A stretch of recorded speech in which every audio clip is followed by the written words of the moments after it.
बात करें staffing process की, बहुत इंपॉर्टेंट है क्लास, ये करके सारे पॉइंट समझना। स्टाफिंग प्रोसेस में सबसे पहला है एस्टिमेटिंग मैन पावर रिक्वायरमेंट। सबसे पहले आपको देखना है कि कितने लोगों की आपको जरूरत है, नंबर ऑफ एम्प्लॉय, कितने एम्प्लॉय की जरूरत है, टाइप ऑफ एम्प्लॉय, किस टाइप के एम्प्लॉय की जरूरत आपको है, उनके अंदर क्या क्या क्वालिफिकेशन होनी चाहिए, ये सारी चीजें का एक एस्टिमेटम लगाना, एक अंदाजा बना लेना पेपर पे भी, हमें इतने एम्प्लॉय की जरूरत है, उनमें ये क्वालिफिकेशन होनी चाहिए, उसको बोलते हैं estimating man power requirement. Next है रिक्रूटमेंट। रिक्रूटमेंट मतलब हम न्यूज़पेपर में एक ऐड डालेंगे कि हमारी कंपनी वर्कर को हायर कर रही है। रिक्रूटमेंट एक ऐसा प्रोसेस होता है जहां पे हम लोग इतना अच्छा ऑफर देने की बात करते हैं, जहां पे वर्कर इंड्यूस होता है, ज्यादा से ज्यादा लोग आते हैं हमारी कंपनी में जॉब के लिए अप्लाई करने के लिए, और हमारे पास एक वाइडर चॉइस होता है इतने सारे लोगों में से सबसे बेस्ट एम्प्लॉयज को सिलेक्ट कर सके, सबसे बेस्ट लोगों को सिलेक्ट कर सके। तीसरा है सिलेक्शन। सिलेक्शन को, रिक्रूटमेंट एक पॉजिटिव प्रोसेस होता है, हम चाहते हैं ज्यादा से ज्यादा लोग आए। सिलेक्शन एक नेगेटिव प्रोसेस होता है, इसके अंदर रिजेक्शन ज्यादा होता है, सिलेक्शन कम। सिलेक्शन का मतलब छटनी, बहुत सारे जो एप्लीकेशंस आई हैं उनमें से कुछ ही लोग, लाइक 10,000 की एप्लीकेशन आई है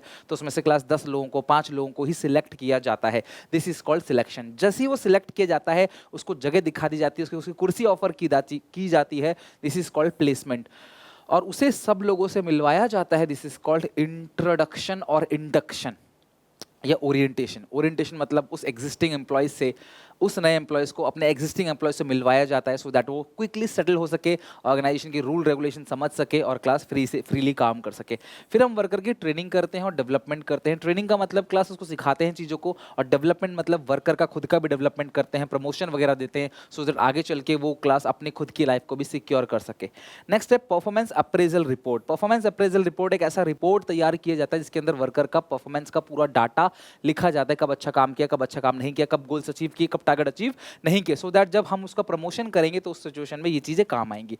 फिर हम उसका प्रमोशन करते हैं, उसके करियर की प्लानिंग करते हैं, देन क्लास उसको कॉम्पनसेशन देते हैं। कॉम्पनसेशन टाइम बेस भी हो सकता है क्लास, या क्लास एक टाइम के बेसिस पे या टारगेट के बेसिस पे भी दिया जा सकता है कि हाँ आपने इतना टारगेट अचीव किया तो आपको इतना पैसा मिलेगा, या आपने हर महीने काम किया तो हर महीने टाइम बेसिस पे आपको कॉम्पनसेशन दिया जाएगा। ये 8 के 8 पॉइंट हैं क्लास स्टाफिंग प्रोसेस के, जो आपको याद रखना है।